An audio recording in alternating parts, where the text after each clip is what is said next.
शांति। 19/7/2022 बाप दादा के साकार महावाक्य में बाबा बोले, मीठे बच्चे, तुम्हें कर्म संन्यास नहीं लेकिन विकर्मों का संन्यास करना है। कोई भी विकर्म अर्थात पाप कर्म नहीं करने हैं। प्रश्न में तुम बच्चे किस अभ्यास से डेड साइलेंस का अनुभव कर सकते हो? डेड साइलेंस अर्थात उत्तर में अशरीरी बनने का अभ्यास करो। एक बाप के सिवाय दूसरा कोई भी याद ना आए, शरीर से जैसे मरे हुए हैं।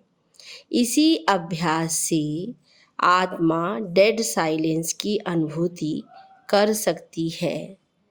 दूसरा प्रश्न है, सर्व दुखों से छूटने की सहज विधि क्या है?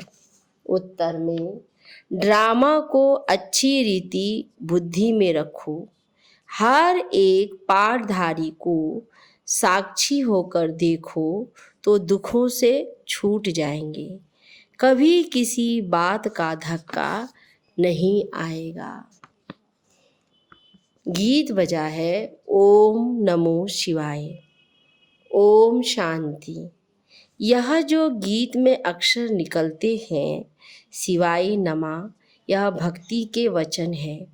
हे शिव बाबा, आपको हम नमस्कार करते हैं, परंतु भगत लोग जानते ही नहीं कि शिव बाबा कौन है। कोई एक भी शिव का भगत शिव को नहीं जानते हैं। शिव बाबा बिल्कुल साधारण अक्षर है, तो शिवाय नमः कहना यह भी भक्ति का अंश है। अब तुमको क्या कहना है? बाबा पूछ रहे। तुम कभी ऐसे नहीं कहेंगे कि शिवाय नमः कहो। वास्तव में कहने की भी दरकार नहीं रहती। बच्चों को घड़ी घड़ी नहीं कहा जाता कि बाप को याद करो। वह तो छोटे बच्चों को सिखलाया जाता है, वह अल्फ़बे पढ़ाया जाता है। वास्तव में इसमें कहना भी कुछ नहीं है। मन मना भव भी नहीं कहना होता। यह भी संस्कृत अक्षर है। तुमको तो कभी संस्कृत में समझाया नहीं गया है। बच्चे जानते हैं हमको तो बाप को ही याद करना है। आत्मा स्वयं जानती है, बाप ने परिचय दिया है। बच्चे, अब मुझे याद करो तो तुम्हारे विकर्म विनाश हो जाएंगे। तो याद करना बच्चों का फर्ज हुआ। यहाँ आकर जब बैठते हो तो बाप की याद में अशरीरी हो बैठना है। ज्ञान भी बुद्धि में बैठता है। हम आत्मा बाप को याद करते हैं। ये शरीर तो आर्गन्स है। हाँ, इनकी क्या वैल्यू है? बाजा कितना भी फर्स्ट क्लास हो, अगर मनुष्य बजाता ठीक नहीं हो तो बाजा किस काम का? बाबा कहते अगर सही से आत्मा पाठ नहीं बजाती है तो किस काम का ये शरीर? ऐसे ही मुख्य आत्मा है। आत्मा जानती है हमें यह आर्गन्स मिले हैं कर्म करने के लिए। हम कर्म योगी हैं, कर्म सन्यासी हो नहीं सकते। वह तो कायदे के विरुद्ध है।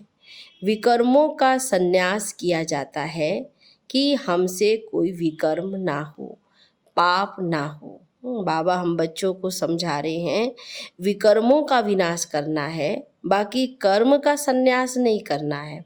सबसे बड़ा विकार है काम का। सन्यास धर्म वाले जास्ती विकार को पाप अथवा दुश्मन मानते हैं। इसलिए ड्रामा अनुसार उनका धर्म ही है जंगल में चले जाना, घरवार का सन्यास करना। यह भी ड्रामा में नूंद है। उन्हों को ये कहना ही पड़े वह धर्म ही अलग है। उनको कोई भारत का आदि सनातन धर्म नहीं कहेंगे। आदि सनातन है ही देवी देवता धर्म। बाकी तो बेशुमार धर्म है। सन्यासियों का भी एक धर्म है जो मनुष्य ही स्थापन करते हैं, भगवान नहीं स्थापन करते हैं। बाप ने समझाया है कि कोई भी धर्म एक दो के पिछाड़ी मनुष्य स्थापन करते हैं।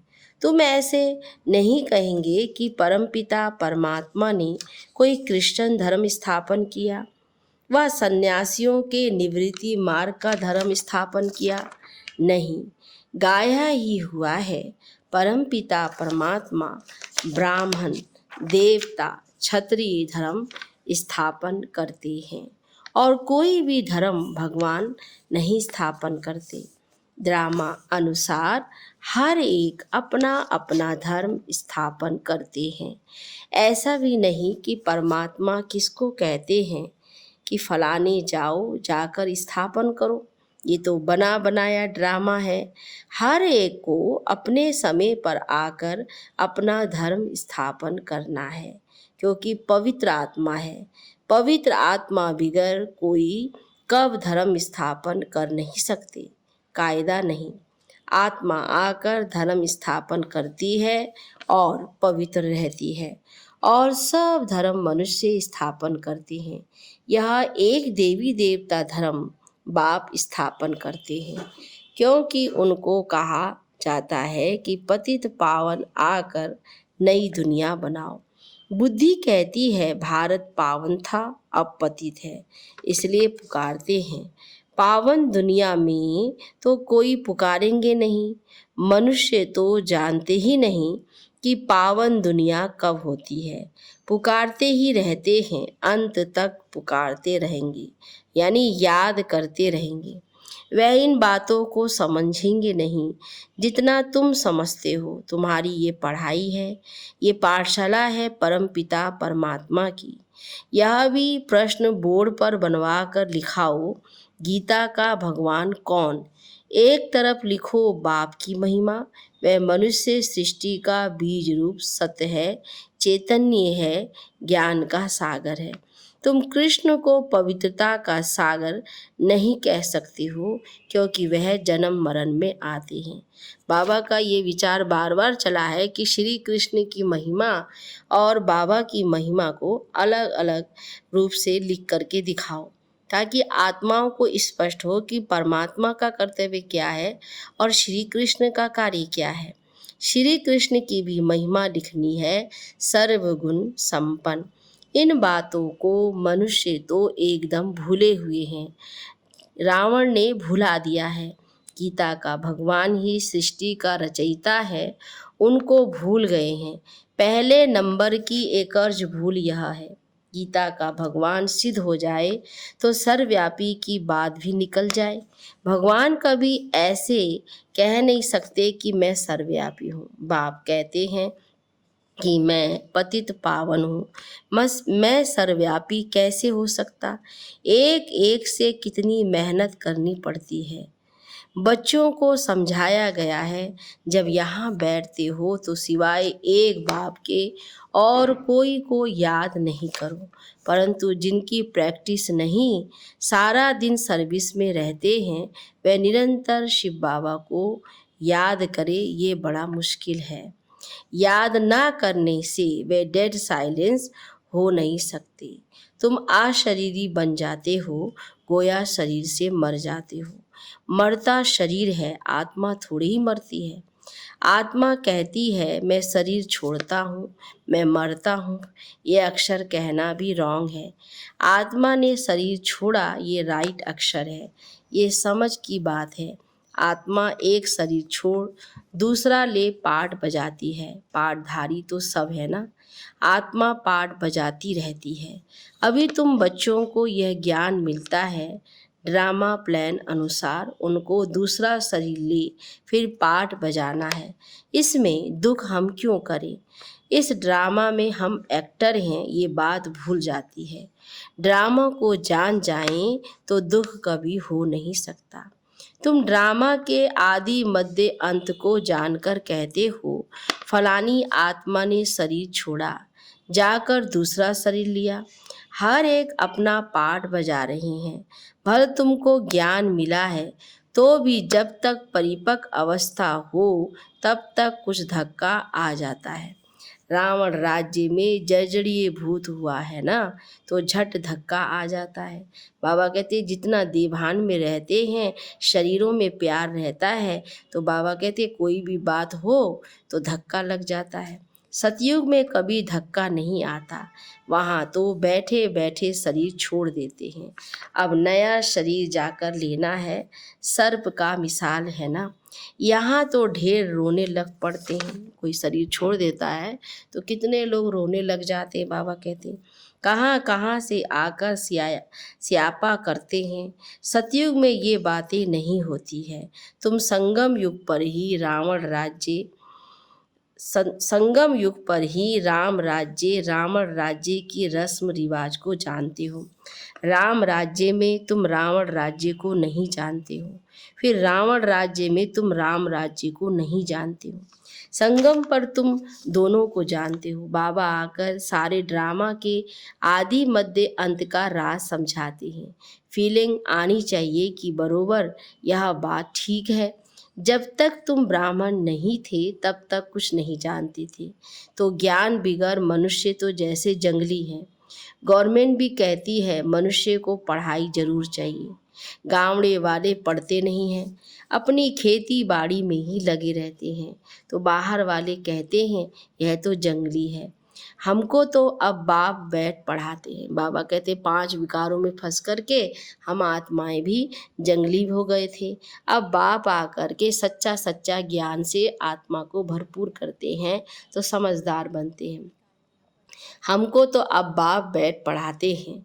अब गार्डन के फूल बनते हैं, वह है जंगल के कांटे। तुमको मालूम पड़ा है तब समझ सकते हो। दुनिया में ऊंच से ऊंच गुरु को माना जाता है, क्योंकि समझते हैं कि गुरु वह तो सद्गति करते हैं। परंतु बाप ने समझाया है ये तो भक्ति में फंसाते हैं। भक्ति की धुन में बैठते हैं तो झूमते रहते हैं। तुमको झूमने आदि की दरकार नहीं। यहाँ तो बाप से वर्षा लेना है। बच्चा बड़ा होता है, समझ जाता है बाप से हमको वर्षा मिलता है। छोटे बच्चे के आर्गन्स ही छोटे हैं। तुम तो समझ सकते हो हमको अपना जीवन कैसे ऊंच बनाना है। तो बरोबर भारत हीरे जैसा था। गीता में अगर परमपिता परमात्मा का नाम होता तो सब कुछ समझ जाए। परम प्रिया परमात्मा ही सर्व का सद्गति दाता है। उनकी शिव जयंती भी भारत में ही मनाते हैं।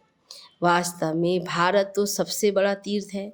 सबकी सद्गति करने वाला जो बाप है उनका जन्म यहाँ भारत में होता है।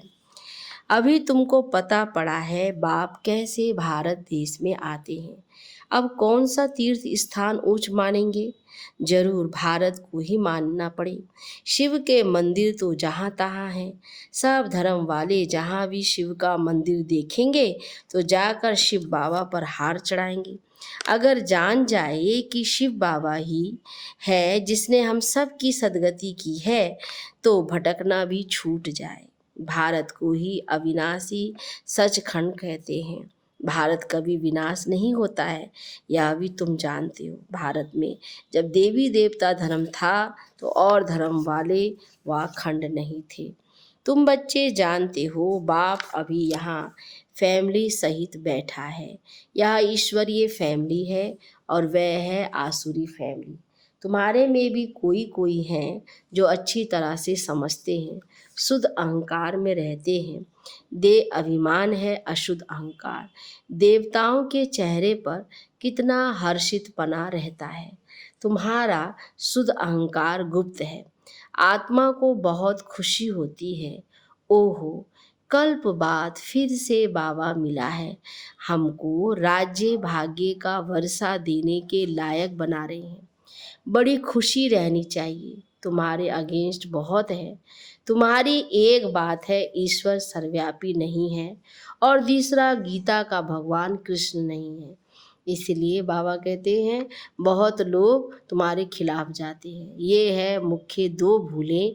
इसलिए बाबा कहते हैं कि पहले पहले पूछो परमपिता परमात्मा से आपका क्या संबंध है, और यह भी पूछो कि गीता का भगवान कौन है। जज करो इस पहेली को। इसको हल करने से सेकंड में जीवन मुक्ति पा सकते हो। जनक मिसल सेकंड में जीवन मुक्ति, यह तो भारत में मशहूर है। उसने कहा कौन है जो हमको सेकंड में ब्रह्म ज्ञान देवे। यह ब्रह्मा ज्ञान है ना, जो ब्राह्मण ब्राह्मणियाँ देते हैं। उनको ज्ञान देने वाला ज्ञान का सागर शिव है। इन बातों को तो वह समझते नहीं, ब्रह्म ज्ञान कह देते हैं। ब्रह्मा भोजन को फिर ब्रह्म भोज कह देते हैं। ब्रह्म तत्व है, ब्रह्मा तो है बाप, उनका बाप है फिर शिव। यह बातें मनुष्य बिल्कुल नहीं जानते हैं। पहले तुमको ये बातें थोड़ी ही समझाई थी। पहले तो तुम बच्चे सगीर थे, अब बालिग हुए हो, छोटे थे। बाप कहते हैं आज तुम्हें गुहे बातें समझाते हैं। बात बिल्कुल सहज है, मन मना भव।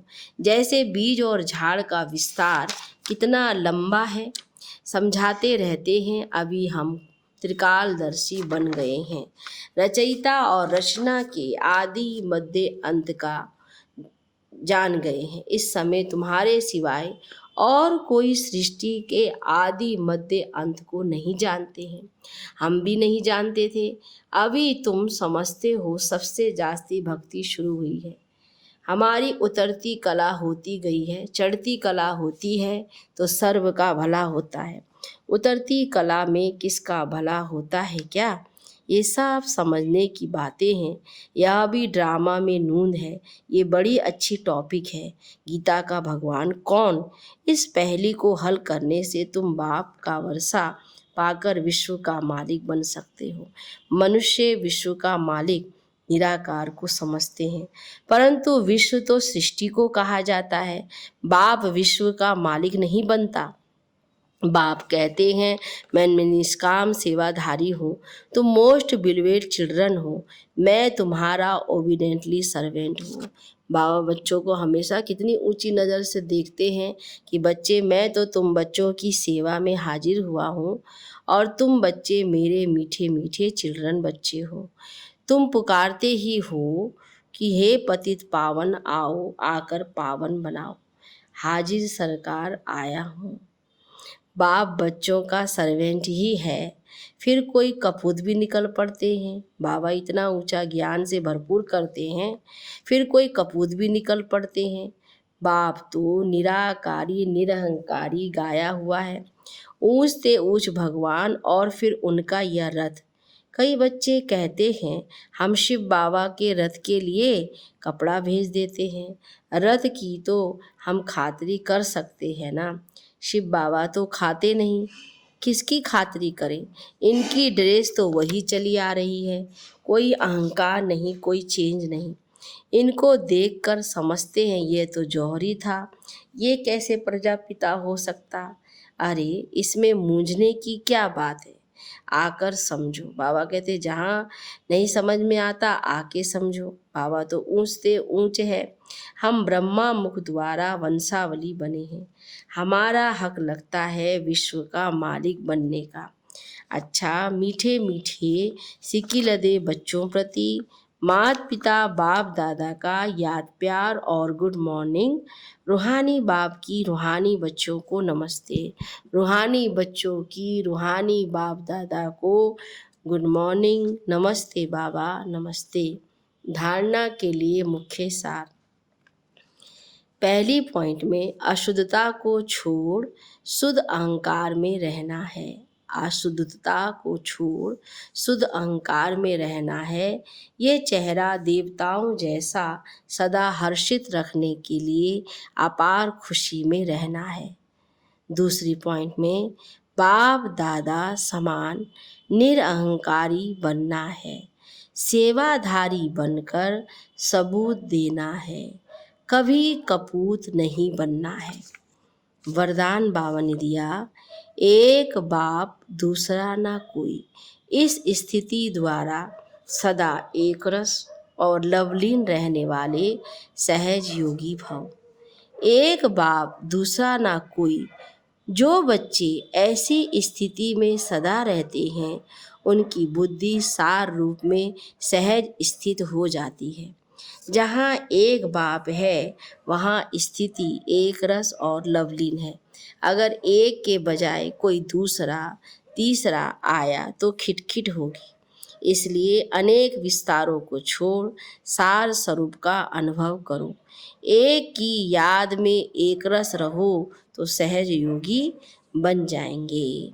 स्लोगन में दिल में सदा यही अनहद गीत बजता रहे, दिल में सदा यही अनहद गीत बजता रहे, मैं बाप की बाप मेरा।